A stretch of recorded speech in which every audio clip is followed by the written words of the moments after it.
Here we go. There we go. We're now live on YouTube. I flicked back in time this time as well so that I could see it actually going live.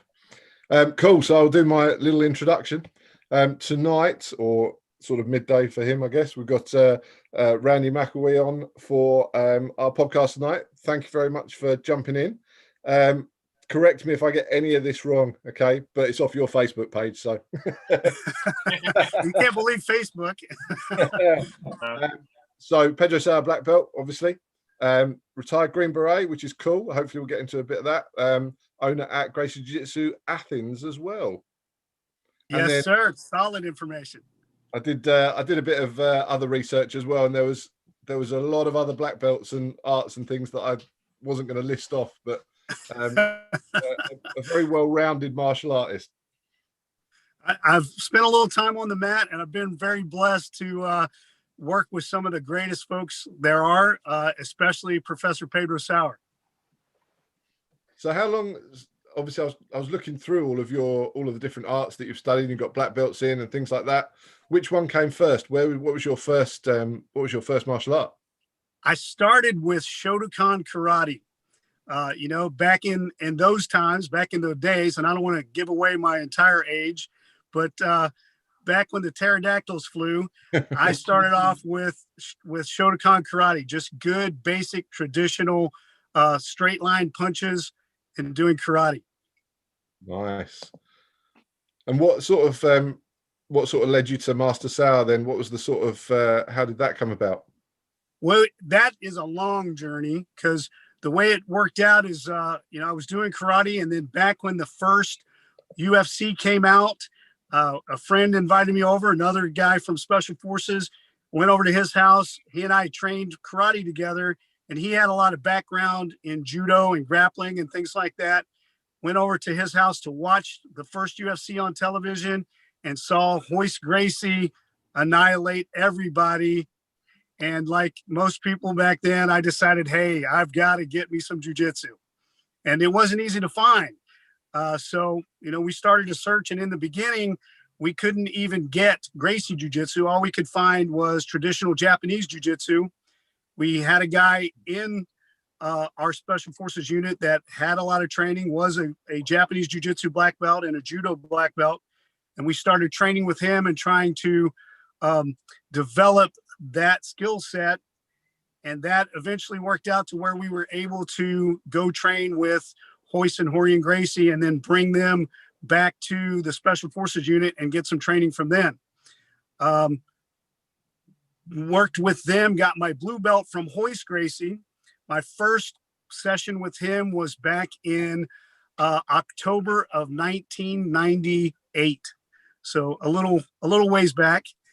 And then after I continued training, I was training under another gentleman that was a Pedro Sauer black belt, and then that eventually was continued to be cultivated and led for us to be, joined at the hip very proudly with Professor Sauer. Nice. And now all the people. So how many people are at camp this weekend then? Is it a busy one? Is it a bit quieter because of everything going on? Is it? It's just starting up. It's actually just almost 5 o'clock here in the evening. Guys are starting to wander in. We had the last 2 days have been the law enforcement training program, and we had guys in for that. And we've seen folks trickle in. A lot of great folks are here already. Greg Nelson's here, Ryan Lasarius, and of course, Professor. And so people are starting to find their way in, and then in about an hour, they'll be kicking off the first no-gi session with Ryan Lasarius. We're very excited about that. Awesome jiu-jitsu guy, and he's going to share some secrets with us. Amazing. So what was your sort of, obviously you don't have to talk through the whole thing. What was your so with the 2-day law enforcement sort of stuff, what kind of things are the guys learning from you, and what sort of stuff, what does that look like? One of the things we're doing is we're bringing a course to help make training more available to law enforcement. And the way we're making it work is we've been doing the program for a while ourselves, but now based on some coaxing from Professor Sauer And, when professor asks you to do something, you can't say no. He's such a great guy. And it's such an honor to have him encourage you to do it. Based on that, we brought our law enforcement program, refined it a little bit, working with him. And more than anything, what we've done is simplify the training process, because there's been a lot of talk lately about how the guys don't get that much training. And there's a lot of misconceptions based on the fact that they do get a lot of training, and it simply isn't true. So with that, what we've done is create a course that simplifies a lot of things and uses what we like to call multi-tools. And these multi-tools are techniques that can be applied to multiple situations so that you don't have to learn a lot of complex movements. Cool. And then we've also kind of tweaked it a little bit, and now we're taking this program to where more academy owners within the association are able to bring the training to law enforcement officers in their communities. And that's the goal, is to encourage more of the guys that are out there on the street protecting and serving as officers to come into academies and get regular training. And the guys will now have the details they need to make it applicable for law enforcement instead of just, good self-defense training in jiu-jitsu. Nice. How different is it? Do you have to adapt it much for the law enforcement, or would I recognize it just training jiu-jitsu? I think you would. In fact, at least half of it, you would look at it and go, man, I know that exactly. In fact, over the 2-day course, yesterday was a more of the new portions that you don't always see in a regular jiu-jitsu class, because it was based on weapons retention so that the officers are able to maintain control of their weapons and safely manage that anytime they have confrontation. But today, the second day, was based on groundwork. So a lot of the things that you already see, a basic trap and roll, escaping the mounted position, those types of things, so that the officers out on the street can have those skills translated to them. But our guys that are training jiu-jitsu and our instructors already, they know the techniques. They just need a little tweak in order to make it fit the tactical situations that the law enforcement officers are going to be in. The biggest challenge we have is getting our guys that are so skilled in jiu-jitsu as instructors to go ahead and kind of scale it down and make things simpler, because the guys know so much, but they have to remember that the officers only get a slight amount of training, and they're completely new in some cases to jiu-jitsu. So we got to keep it very simple and get them convinced that they need to come in and get more, and just make it so it's very usable and very practical for them as training. And when you're training, do you have to wear the full-on vest and everything to make it as close to real life as possible, or not? We always prefer that, and that's part of the progression of the training. Ideally, what we'll do is start with just the tool belt, okay, the kit that the officers wear, their duty belt, and training weapons that are mock weapons that can't be used, that provide the realism, and then we'll progress. This initial course is a very entry-level program, so it's not designed to have everything on right away. Nice. How receptive is it? Has sort of law enforcement been to you, to sort of these sort of courses and stuff? Because obviously you probably know our mentor is Professor Manganello. Yes. Obviously he's involved really deeply now with the training and stuff, and he was kind of always saying that it was always very difficult to get it into the training at the departments and stuff like that. Has that been a problem? How do you find that? It's always a challenge, and being prior military, we've had the same challenge in the military. The guys, they're some of the toughest folks to convince that they need the training. There's several reasons for it. Part of it is they got a very tough job that they got to go out and do, and mentally they've got to convince themselves that they are somewhat indestructible in order to go out day after day and face the potential issues. Sometimes when you come into the Jiu-Jitsu Academy, you guys all know in every academy, there's a 17-year-old girl that will put a hurt on your ego like nothing else, right? So with those cases, sometimes guys come in, they see that, and it's very hard for them to go back out to do their job with the reality that any one of those people out there that they thought they could handle previously might have the skill to make their life, potentially ending. So it's a challenge in that respect. We've had good reception of the actual process we're doing. Because one of the things we do is we do a quarterly community service training for all the officers in our area. Whenever we do that, the way that we go about it is we provide the training as free, and we've done it donation based. And then they, simply come in, get the training. And over time, we've been able to convince and build relationships with people that allow them to go ahead and, connect with us on a level to where we're able to convince them that they should do more training. And really the key is finding people within their community that can help you convince them that they need the training, and then make it an encouraging and positive experience. Sometimes the reason they don't want to train is their own training is very ego based, and the person presenting it may present it in a very rough manner. One of the things we try to show them is, hey, we're not here to embarrass you. We're not here to show you what to prove to you what you don't know. We're here to show you what you can learn. And that's our goal. So we've had really good response with the courses, and we've had great response and a lot of encouragement from other school owners and other police officers to get the training out there and present it to more folks. And that's kind of what we're doing, starting with this year's camp. That's interesting. Yeah, it's really interesting. I was going to, you covered it really, but I was going to ask that question about how much do they have to feel like, not having been in law enforcement or anything like that, how much do they have to feel like they're indestructible? That's really interesting that would be a barrier to learning something like that. Well, you have to remember the key is these guys go out every day, their family, their folks and friends that they know, they're in their circle. They look up to them, and they understand that, these guys have a tough job, and they're going out there every day, putting themselves on the line. So a lot of times they look at them as almost indestructible. And anytime something happens that kind of pierces that bubble and proves that wrong to them, it's hard for them to go back and, realign and jump back in there and face it. Everybody that's done jiu-jitsu knows how crushing it is to the ego at one time or another, right? So and what we get out of it for all of us is that lesson that you got to keep trying, you got to keep learning, you got to fail in order to progress.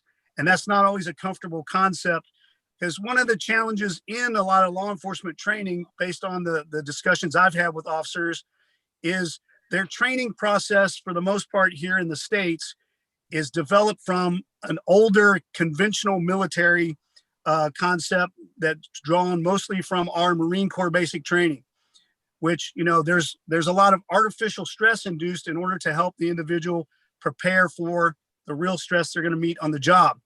That's sometimes generated with a lot of yelling and a lot of, stress-induced atmosphere that is chaotic. It's verbally chaotic. So a lot of times they interpret from that they need to be very verbally aggressive and, present that. One of the things we're trying to show them that I'm bringing from my background in Army Special Forces is a different kind of stress. Because in Army Special Forces, there really isn't anybody yelling at you. They create stress by the situation that at any one time, if you overlook a detail or you fail to know what's going on and be where you need to be, you could be completely finished. Your career or your opportunity to be with that organization is over because you weren't paying attention. So it's very stressful, but it's not a lot of yelling. You learn to stay more calm in those yelling situations. And whenever you respond, you don't respond by yelling yourself, because that wasn't the example you saw. Yeah. Okay. Yeah, no, that's interesting. It's interesting as well, like the comparison between our police officers and your guys. Obviously, our guys aren't unless they're called in, aren't armed. So it's an interesting sort of difference in terms of, I guess, in a way, the threat level's different because our guys haven't got to worry about weapons retention in the same way. Absolutely. But they haven't got those weapons if they get in real, if they're faced with something. Yeah. And I'm curious for you guys, and if you know and have background on it or have talked to folks, what is the training requirement? What does it take to become a police officer there? How much training do they get, especially with, going hands-on and being able to physically control a subject that may be combative? It's not huge. We've got a few few guys who are police officers, some who have been police officers for a while, and we've got a couple. We've got what, 3 that like were really new. 3 off the top of my head. Yeah, that were really new recruits going through, and they actually started jiu-jitsu as they were going through their training. That's great that they did that.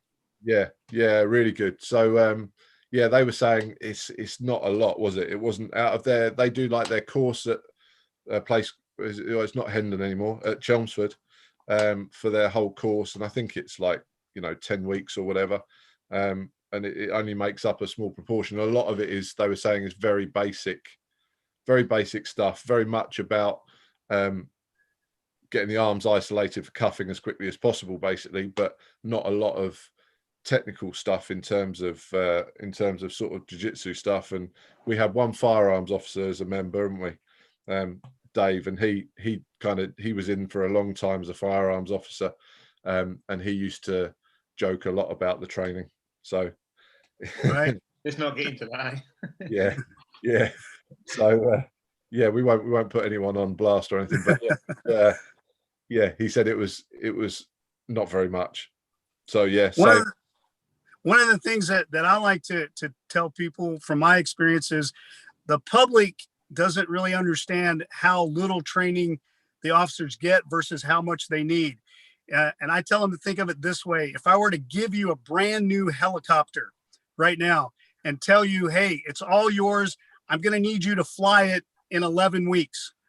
That's, you know, a standard, you know, in our area, police academy time. Now, they vary state to state, and different organizations have longer training periods.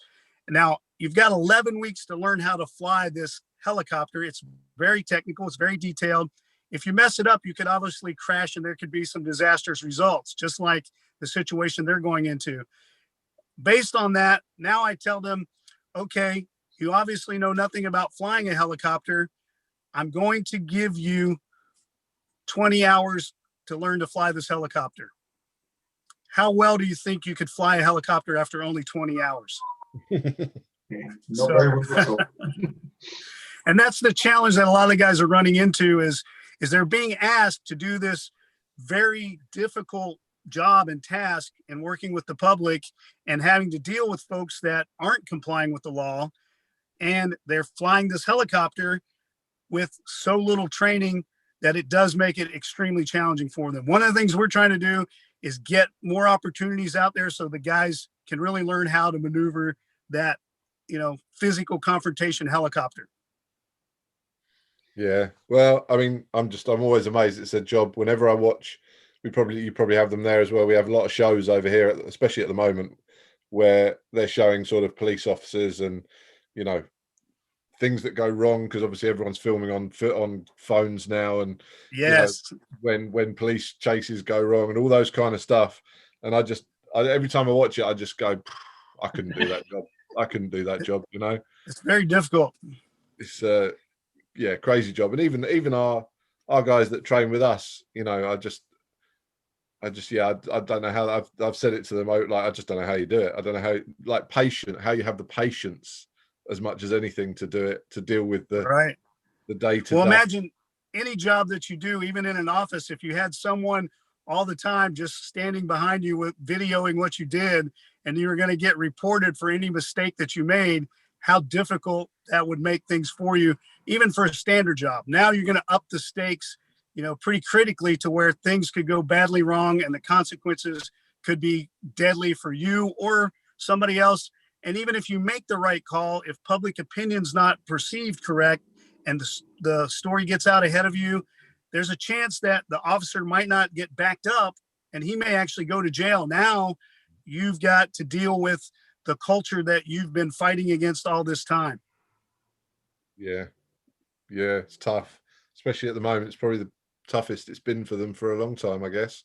I don't know about over there. Absolutely. I tell my guys that right now, law enforcement is in its Vietnam era. There was a time when, you know, we had this interaction on the military side based on things that happened in Vietnam, and the military was very unpopular based on things that had happened and how things had been handled and portrayed and perceived. And it made it very difficult to serve in the military. exactly the same kind of situation is occurring with law enforcement now. And these guys have probably the toughest job there is. Yeah, well, it's good that there's, you know, that Gracie Jiu-Jitsu is starting to filter in and give them better tools, definitely. Absolutely. Our challenge is getting them to accept them and to want to use them. Yeah. Yeah, yeah, definitely.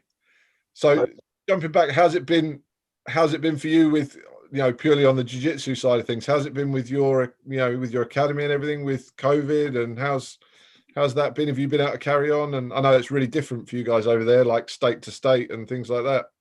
It varies a lot. We've been very blessed. In our state, in Georgia, we did have a shutdown period. We shut down mid-March till beginning of June, not very long compared to a lot of folks in a lot of areas.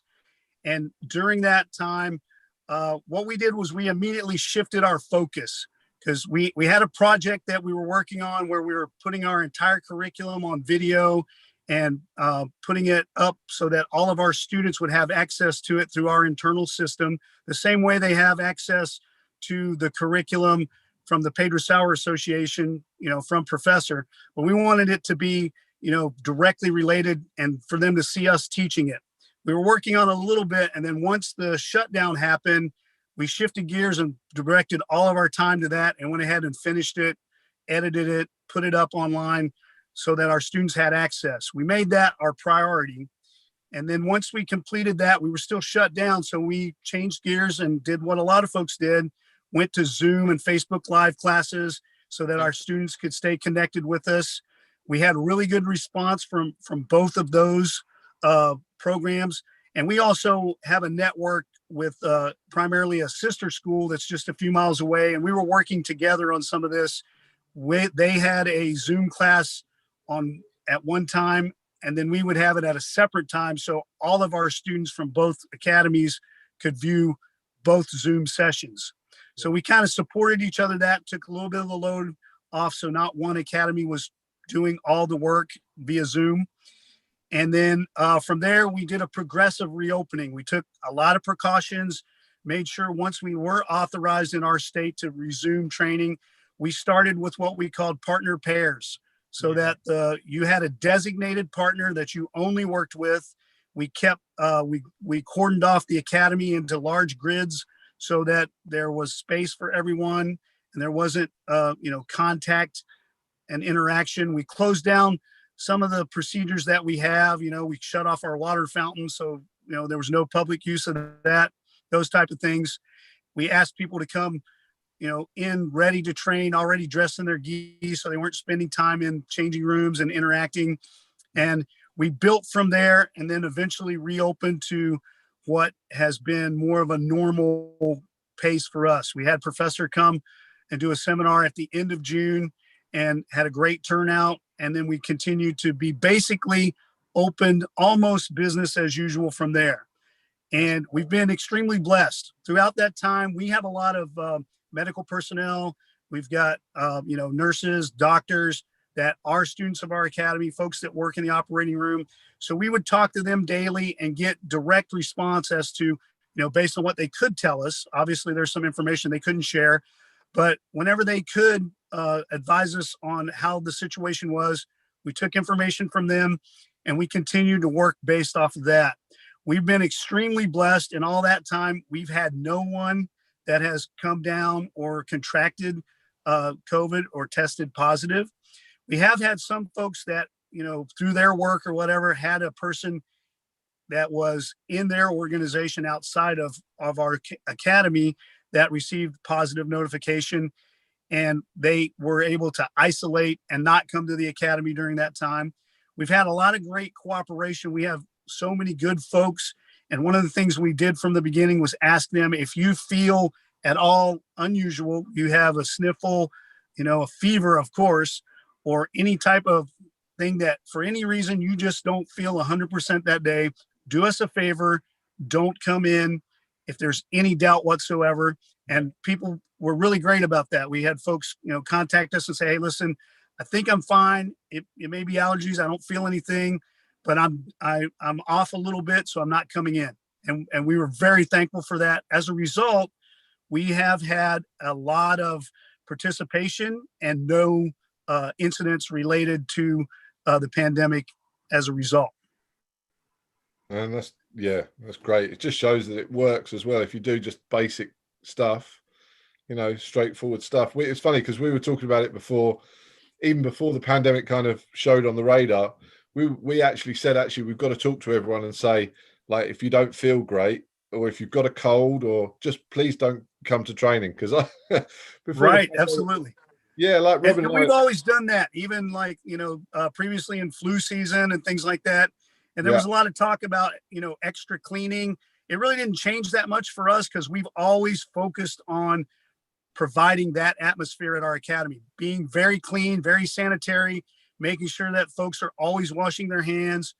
Those were things that were already ingrained into our culture. Yeah.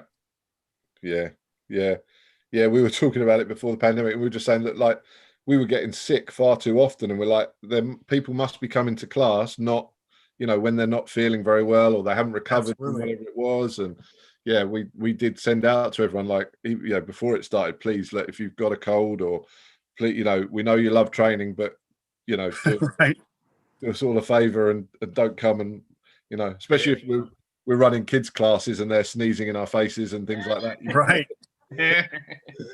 Now, we are a predominantly adult academy. We're 75% adults, so our kid population is much smaller, and we had a more of a different effect with the kids. The kids didn't come back as quickly. They were much more cautious, and it took them a lot longer to ease back in. And there was a lot more concern from parents, which we fully understand. And, even though that the results and the statistics don't indicate that children are affected very much, that you got to, proceed with caution when it's your child. Of course. Yeah, for sure. Yeah, no, that makes sense. It seems quite nice to to be able to go back to training in some capacity from like June. We've honestly been so grateful because we see and we know so many folks throughout the community, especially in the international perspective, that haven't been able to train. We have another program at our school called the Casey Fighting Method, and we work with guys out of Spain, and they have had a very difficult time and a lot of lockdown, and we haven't been able to do as much training with them this year as we normally would. We usually have 3 to 4 camps a year to where we work with them, and those were definitely affected. So it created a lot of gratitude for us to be able to work on the jiu-jitsu side. Yeah, we're still not there yet. The three of us aren't allowed to touch each other. we haven't been able to touch each other for 8 months. Yeah. So we can't even do the videos. We couldn't even do the videos. That makes it much more challenging now for us. We did the videos. My son and I run the academy, so it was just the two of us. It didn't change our routine anyway. We were already always in contact with each other, because we lived together. So that was part of what made it work is some luck. Good. How old's your son? My son just turned 20 years old, and he's been training since age 4. He grew up in the academy, and he's really the whole reason I started the academy. When I retired from the military, a lot of the jobs and things I was offered were all about me going and traveling a lot and being gone. And I'd already been away from him quite a bit. So I decided that I wanted to do something as a second career that would allow me to be home, spend time with him. And based on that, I looked at it. I opened the Jiu-Jitsu Academy. And then when he was young, I would actually bring him to the school with me every day. He got a little older. I would take him and, drop him at school on the way to the academy. And then it just continued to grow. He's actually the reason we had a children's program from the beginning, because I had to have an after-school activity for my son to keep him busy while he was at the academy. What's your tips then for kind of keeping kids engaged as they get older and older and older? Because obviously they kind of hit that middle ground, don't they, where it's quite hard to. I think it was Mark Cookrow we spoke to about it, wasn't it? keeping them engaged as teenagers when sometimes maybe they have other things. Yeah, distractions. The key for us was I got some great tips a long time ago from Horian Gracie. He had come to do a week-long training event with us at my Special Forces unit, and I was blessed to be able to be his sponsor and kind of drive him around during the week, take him to some of our training events so he could go shooting and see some of the activities. You know, I got to have dinner with him most every night. And one of the key conversations we had, because I asked him while I was driving around, is, you know, I know in your family you guys start jiu-jitsu almost before you can walk. How do I possibly teach a 2-year-old how to do jiu-jitsu? I don't understand how you do it. And you know, he said to me, you know, Randy, I don't do the accent very well, but he said, Randy, the key is you've got to make it fun. Yeah. And you've always got to stop while they still want more. And, you know, because he would say, you know, the kids will always say, again, Dad. And then you've got to stop while they're still saying that and kind of keep it just a little bit away from them. And I applied that principle through the process. And you know, Horian is definitely a genius when it comes to jiu-jitsu, and he understands how to teach from that level. And I've applied it very well. In the teenage years, it does get a little more challenging because there are all those distractions. The one thing that we would always do is, because the biggest distraction for the guys at that age is the girls. So we were blessed enough to have a lot of girls in the class. It helped to encourage him to come in and train, and his whole circle of friends was built around the academy and training from the beginning. Fantastic. Yeah, it's nice to hear. And now he's 20, Randy. Does he give you trouble on the mat? At what point do they get too much? You absolutely bet he gives me trouble on the mat. You know, he's been training since age 4. The truth is, he knows more jiu-jitsu than I do. He just doesn't know how to apply all of it the same. And I know my time is short, and I'll be tapping to him all the time very soon. So I'm enjoying it while I can. And more than anything, it's kind of a connection for us. Jiu-jitsu has allowed us to have a lot of difficult conversations because, you know, I can get him trapped in the car on the way to a seminar or something that I lured him into because he wanted to go train. And then I can have those difficult conversations that a parent needs to have because he can't escape. And I lured him in with jiu-jitsu. And even once we get past the difficult part, we get back to laughing, joking, and having fun talking about training on the mat. No, he's good. He's good. So talking about his game, let's talk about kind of your jiu-jitsu. How would you, this is a difficult question, how would you kind of characterize your own jiu-jitsu? How would you describe? I would describe it as a work in progress. That's probably the best way. You know, a lot of guys are more athletic. I'm a little older than probably your average guy doing some jiu-jitsu. I've been working at it for a long time, but I always go back to what Professor says about, and it coincides with what I learned in Special Forces. You know, a lot of folks look at the Green Beret aspect of it and think, man, you guys know a lot of stuff. You've got a lot of training, but it always comes back to being brilliant at the basics. So I take that from Professor, and I try to work a lot on, you know, having really good basics and the details. The nice thing about it is, you know, you get to black belt, and really what you find out is you finally got your learner's permit. Now you know just enough to start to figure jiu-jitsu out. And that's kind of why I would say my jiu-jitsu is a work in progress. I'm finally at a place to where I understand enough that I can really start to learn it. And as Professor says, you know, don't just do jiu-jitsu, know jiu-jitsu. And I'm starting, because of all the time I've got to spend with him over the last few years, to really know and understand jiu-jitsu and what makes it work. I think something that people don't believe always is that, you know, you're constantly having those light bulb moments. You know, you would have heard something like 7, 8, 10, you know, 100 times before, but for whatever reason, it doesn't kind of register or make sense. But if I can ask you, like, what was the last light bulb moment that you had on the mat, sort of, with jiu-jitsu? What was one of the things that recently came to me, and I say the same thing. I always tell my guys that jiu-jitsu is like an archaeological dig. Somebody's been there before. They came in with the backhoe and uncovered the big pieces.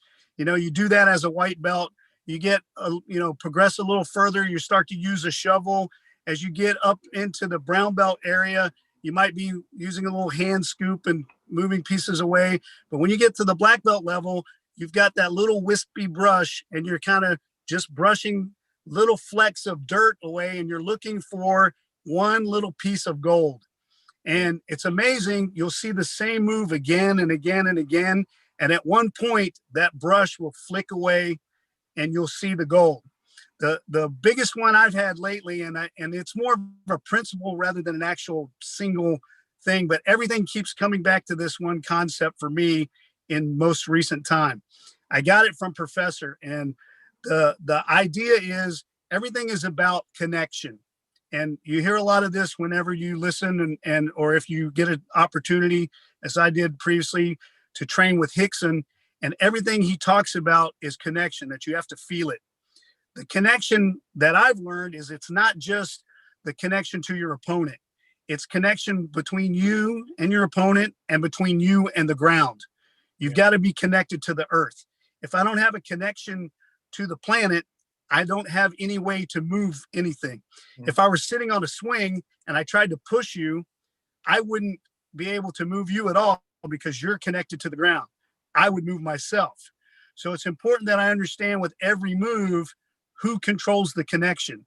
And if at any point I'm struggling with the move, it's because I'm not properly connected to the person I'm working with, or I'm not properly connected to the ground. And so I always have to go back and, just like a car battery, when your car won't start, the first thing you should do is check the connections. I check the one between me and my opponent, and then I check the second one between myself and the earth to make sure I've got both components in order to make it work. Love that. I tell you what, that's the second time randomly this week that's come up for me. I heard an expression the other day that you can't fire a cannon out.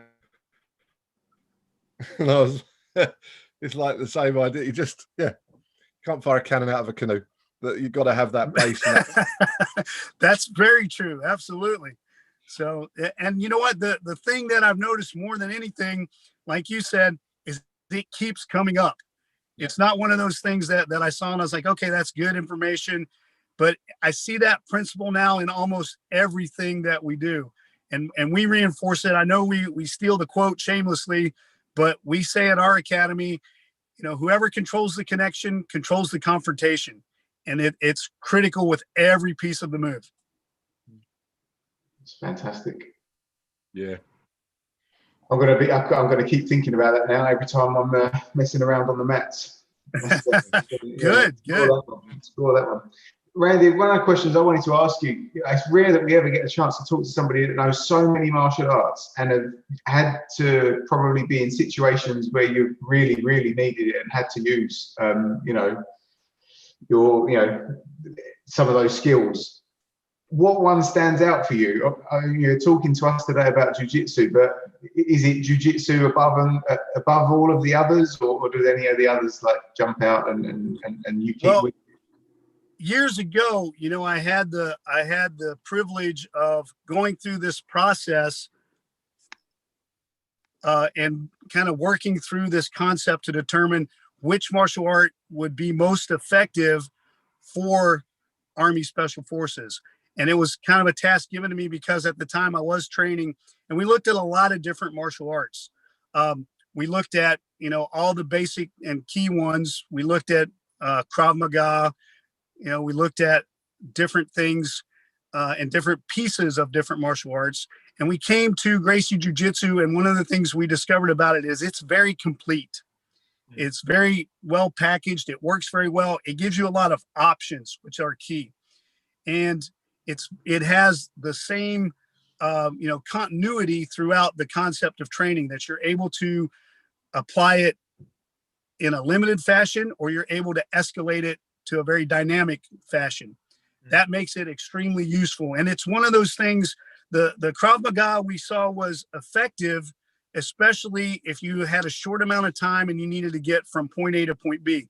But it didn't allow the growth that we like to have with our guys in the special forces. We want them to continually be able to build on it, adapt, and move forward. Now, the nice thing about it is after spending 20 years training in jiu-jitsu and learning those concepts, I've seen that jiu-jitsu as a whole is a very complete art, but realistically, it does have certain holes in it because it's not built to cover every circumstance. It's probably one of the most inclusive and effective ones. And the other piece that we found is in that Casey fighting method that we were able to address situations that don't necessarily fit into jiu-jitsu. And one of those is multiple simultaneous attackers.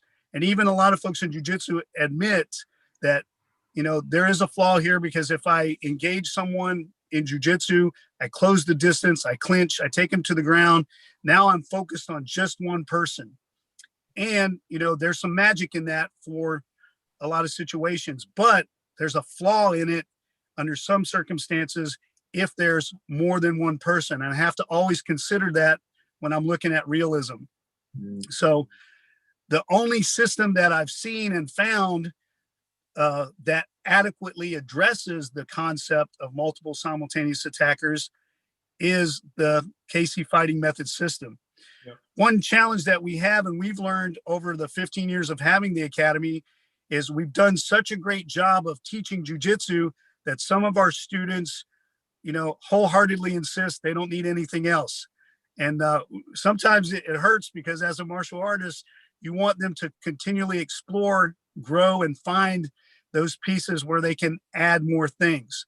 But unfortunately, our guys believe in Gracie Jiu-Jitsu so much that they sometimes forget or just refuse to look at anything else.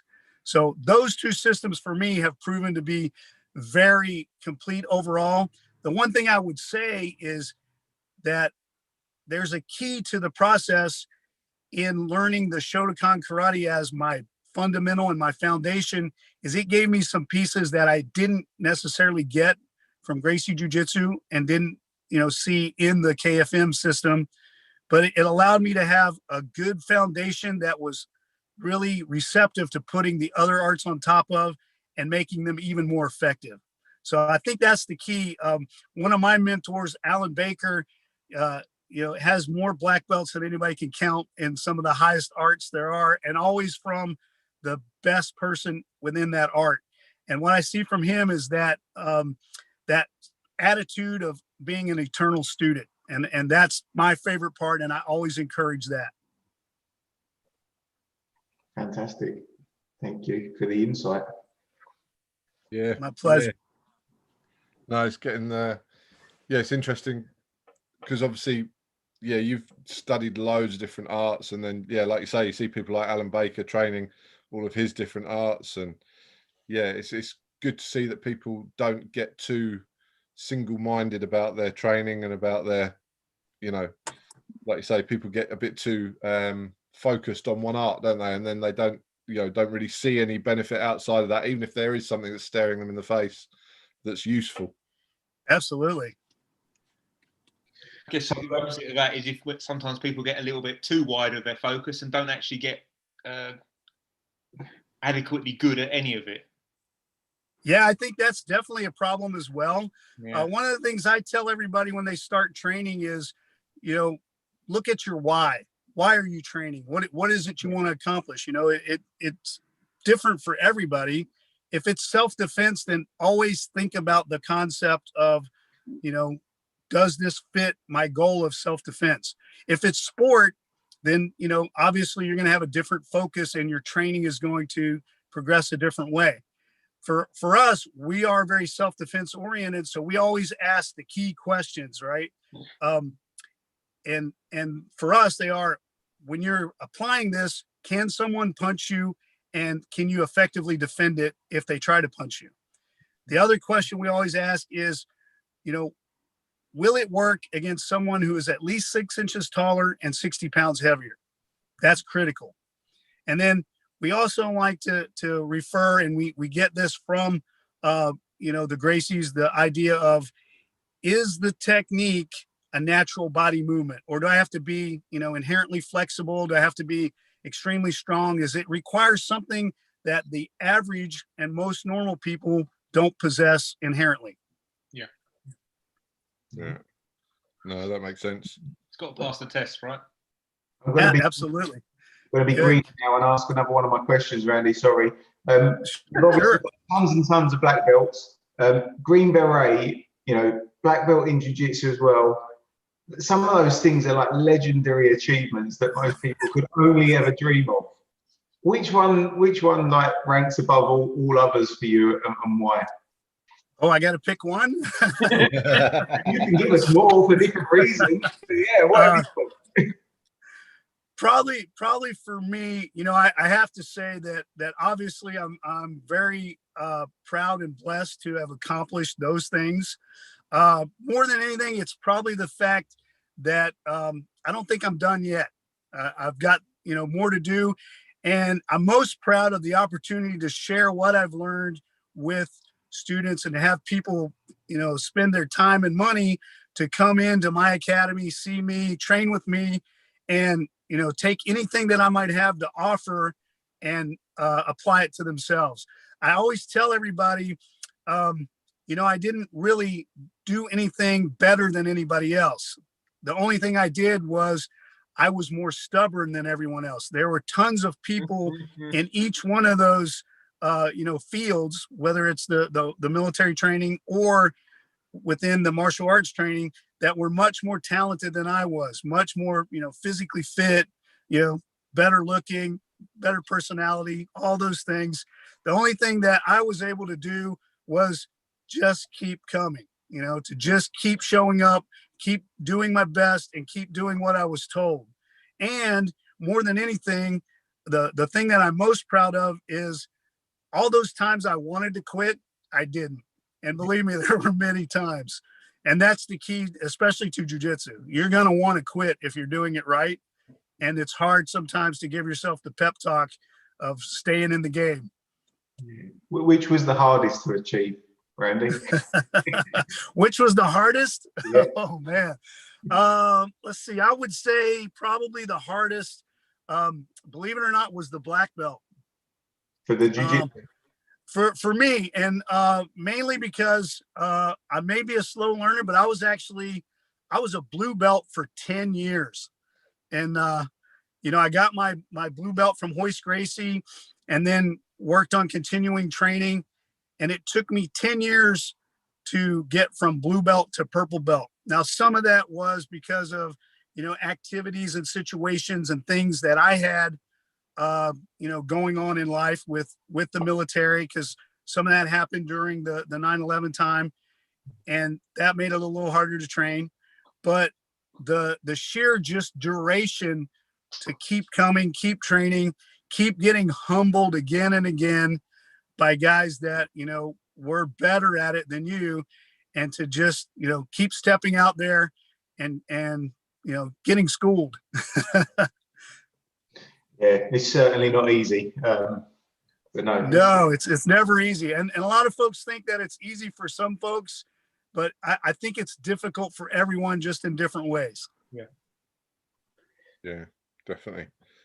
I'm painfully aware that you're getting close to your time with to get off to your Ryan Nazara's seminar, and definitely don't want to hold you back from that.